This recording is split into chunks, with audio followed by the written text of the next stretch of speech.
Assalamualaikum warahmatullahi wabarakatuh. Saya Wahyu Munarehan dari jurusan Pendidikan Bahasa Inggris Fakultas Keguruan Ilmu Pendidikan semester 5.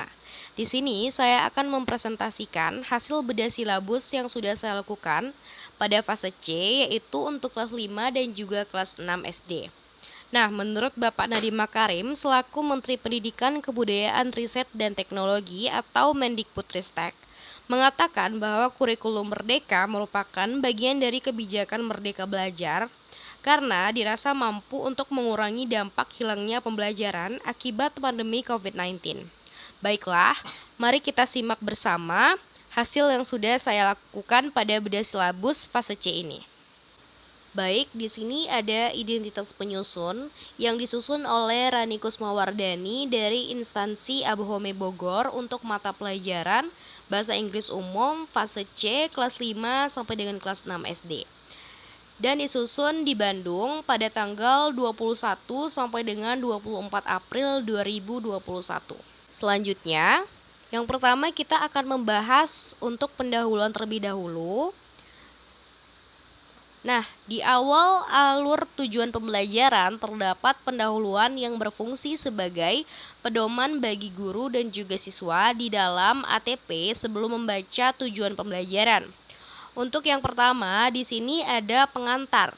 Nah, di pengantar ini, siswa difokuskan kepada penguasaan dalam 6 kemampuan keterampilan berbahasa, yakni menyimak, berbicara, membaca, memirsa, dan menulis, dan juga mempresentasikan secara terpadu dalam berbagai jenis teks. Pada tiap keterampilan tersebut akan mengerucut menjadi satu tujuan, yaitu kemampuan berinteraksi dan berkomunikasi dalam bahasa Inggris. Nah, untuk fase C ini, pada jenjang kelas 5 dan juga kelas 6, pada tiap fase tersebut memiliki kedalaman dan keluasan konteks materi yang juga berbeda. Selanjutnya ada rasional. Untuk rasional, pada tujuan pembelajaran bahasa secara umum, yakni untuk berkomunikasi pada prosesnya mengenal bahasa Inggris dengan melalui metode pembelajaran, difokuskan pada teks dan berbagai moda, baik lisan, tulis, visual, audio, maupun multimoda. Selanjutnya ada capaian pembelajaran. Nah, untuk capaian pembelajaran fase C ini, pada akhir fase C, siswa memahami dan merespon teks lisan, tulisan, dan juga visual sederhana dalam bahasa Inggris. Mereka menggunakan bahasa Inggris sederhana untuk berinteraksi dan berkomunikasi dalam situasi yang familiar, lazim, dan juga rutin. Siswa memahami hubungan bunyi huruf pada kosakata sederhana dalam bahasa Inggris, menggunakan pemahaman tersebut untuk membantu dan memproduksi teks, tulisan, dan visual sederhana dalam bahasa Inggris dengan bantuan. Baik, setelah pendahuluan, selanjutnya ada isi. Nah, untuk isi ini yang pertama ada konsep alur tujuan pembelajaran. Bisa kita lihat bersama. Di sini ada konsep alur tujuan pembelajaran yang sudah disahkan dan dibuat oleh Kementerian Pendidikan dan juga Kebudayaan. Untuk alur tujuan pembelajaran ini harus memiliki 3 konsep ini. Yang pertama ada kompetensi. Apa itu kompetensi? Kompetensi ini merupakan kemampuan yang dapat didemonstrasikan oleh siswa. Kemudian yang kedua ada konten. Konten yaitu konsep utama yang perlu dipahami di akhir satu unit pembelajaran. Yang ketiga ada variasi. Nah, variasi ini merupakan keterampilan berpikir yang perlu dikuasai siswa untuk dapat mencapai tujuan pembelajaran. Selanjutnya, di akhir ada capaian pembelajaran. Capaian pembelajaran merupakan kompetensi yang diharapkan dapat dicapai oleh siswa di akhir fase. Nah, sebelum mencapai capaian pembelajaran, siswa harus dapat mencapai kompetensi, konten, dan juga variasi. Barulah nanti di akhir, siswa diharapkan harus mencapai pembelajaran ini untuk akhir fase. Baik, selanjutnya ada prosedur penyusunan ATP. Nah, dapat kita lihat bersama.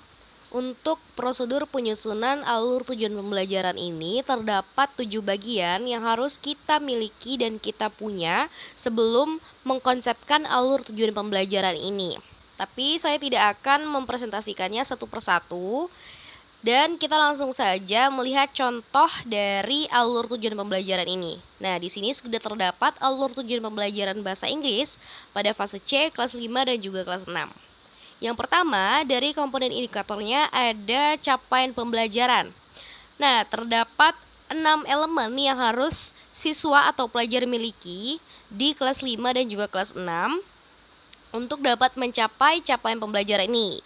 Elemen yang pertama ada elemen menyimak dan elemen berbicara. Yang kedua ada elemen membaca dan memirsa. Yang ketiga ada elemen menulis dan elemen mempresentasikan. Untuk capaian pembelajaran ini sudah disahkan oleh pemerintah dan kemudian untuk dapat direpresentasikan oleh siswa untuk dapat mencapai keenam elemen ini. Selanjutnya ada profil pelajar Pancasila. Untuk profil pelajar Pancasila ini di kurikulum sebelumnya itu sudah ada dan akhirnya ditambahkan kembali pada kurikulum Merdeka ini. Tujuannya agar siswa dapat mengetahui secara jelas apa maksud dari profil pelajar Pancasila ini. Nah, untuk profil pelajar Pancasila ini terdapat 6 bagian. Yang pertama ada beriman, bertakwa kepada Tuhan Yang Maha Esa dan berakhlak mulia. Yang kedua, berkebinekaan yang global. Yang ketiga, ada bergotong royong. Yang keempat, ada mandiri. Yang kelima, ada bernalar kritis. Yang keenam, ada kreatif. Nah, di 6 bagian ini kemudian akan terbagi lagi menjadi beberapa elemen. Seperti contohnya di bagian 1 ada beriman, bertakwa kepada Tuhan Yang Maha Esa dan berakhlak mulia. Nah, kemudian dibagi lagi menjadi 6 elemen. Ada elemen akhlak beragama, elemen akhlak pribadi, elemen akhlak kepada manusia, elemen akhlak kepada alam, elemen akhlak bernegara. Baik, tadi kita sudah mempelajari capaian pembelajaran dan juga profil pelajar Pancasila. Selanjutnya, kita akan memasuki tahap alur tujuan pembelajaran. Nah, untuk alur tujuan pembelajaran ini akan terbagi menjadi beberapa subbab. Seperti yang dapat kita lihat sekarang, yaitu ada C1, C2, C3, dan seterusnya. Selanjutnya, setelah terbagi menjadi beberapa subbab, kemudian dibagi lagi. Seperti yang kita dapat lihat sekarang, ada subbab C1 dan juga C2. Nah, untuk jumlah jam pelajarannya terdapat 16 jam pelajaran. Tujuannya apa untuk jumlah jam pelajaran ini? Untuk mengetahui kira-kira ada berapa jam yang akan kita miliki dalam pelajaran tersebut. Nah, kalau di sini ada 16 jam pelajaran pada subbab C1 dan juga C2. Selanjutnya ada identifikasi tujuan pembelajaran. Nah, tujuannya apa? Untuk mengetahui setelah kita lakukan pembelajaran atau kegiatan belajar mengajar dari C1 dan juga C2 ini, kita akan mengetahui nih dari identifikasi tujuan pembelajaran. Nah, kalau di sini kita dapat lihat identifikasi tujuan pembelajarannya yaitu untuk menunjukkan pemahaman bahasa Inggris sederhana yang digunakan dalam interaksi lingkup ruang kelas untuk kegiatan sehari-hari. Seperti membuat kesimpulan makna dari percakapan sederhana bahasa Inggris dalam aktivitas sehari-hari. Nah, selanjutnya ada topik atau konten inti. Nah, topik atau konten inti ini merupakan topik yang akan kita bahas dalam subbab C1 dan juga C2. Seperti di sini kita dapat lihat untuk topiknya yaitu pemahaman bahasa Inggris sederhana untuk interaksi sehari-hari, menyimpulkan makna dari percakapan sederhana bahasa Inggris. Kemudian selanjutnya ada penjelasan singkat. Nah, dari sini kita dapat lihat nih, penjelasan singkat dari alur tujuan pembelajaran ini ada apa aja. Nah, untuk yang pertama itu ada fokus pembelajaran adalah tentang aktivitas memahami ide dan gagasan yang disampaikan dalam sebuah forum lingkup kelas dan juga keluarga. Yang kedua ada pelajar menuangkan kesimpulan atas ide serta gagasan sederhana dalam bentuk teks sederhana. Selanjutnya ada jenis kegiatan pembelajaran yang dapat diterapkan oleh guru. Yang pertama ada diskusi kelas, observasi lingkungan, menonton film pendek yang menarik, guru mengajak pelajar melakukan kunjungan studi ke berbagai tempat, bisa melalui kunjungan langsung atau melalui virtual. Nah, yang terakhir ada brainstorming bersama di kelas dengan memilih sebuah tema yang dekat dengan keseharian pelajar. Nah, untuk selanjutnya itu sama saja seperti yang sebelumnya. Kemudian yang terakhir itu ada glosarium. Nah, dalam alur tujuan pembelajaran di akhir nanti ada glosarium.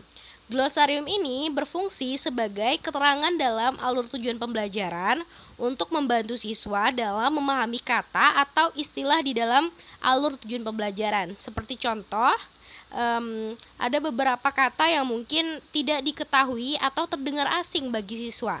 Nah, di glosarium ini akan dijelaskan seperti yang terdapat di sini, ada narasi, ada deskripsi, ada observasi, ada brainstorming. Nah, dijelaskan di sini narasi adalah pengisahan suatu cerita atau kejadian dan seterusnya. Baik, itulah hasil dari bedah silabus yang sudah saya lakukan pada fase C ini. Selanjutnya saya ada sedikit quotes dari Pak Nadiem Anwar Makarim yang bunyinya seperti ini, apapun perubahan kecil itu, jika setiap guru melakukannya secara serentak, kapal besar bernama Indonesia ini pasti akan bergerak. Maksudnya adalah diharapkan semoga setelah kurikulum Merdeka Belajar ini diterapkan di Indonesia, kita semua dapat merasakan sumber daya manusia yang lebih baik lagi di Indonesia. Baik, sekian pemaparan materi yang sudah saya lakukan. Lebih dan kurang saya mohon maaf. Wassalamualaikum warahmatullahi wabarakatuh.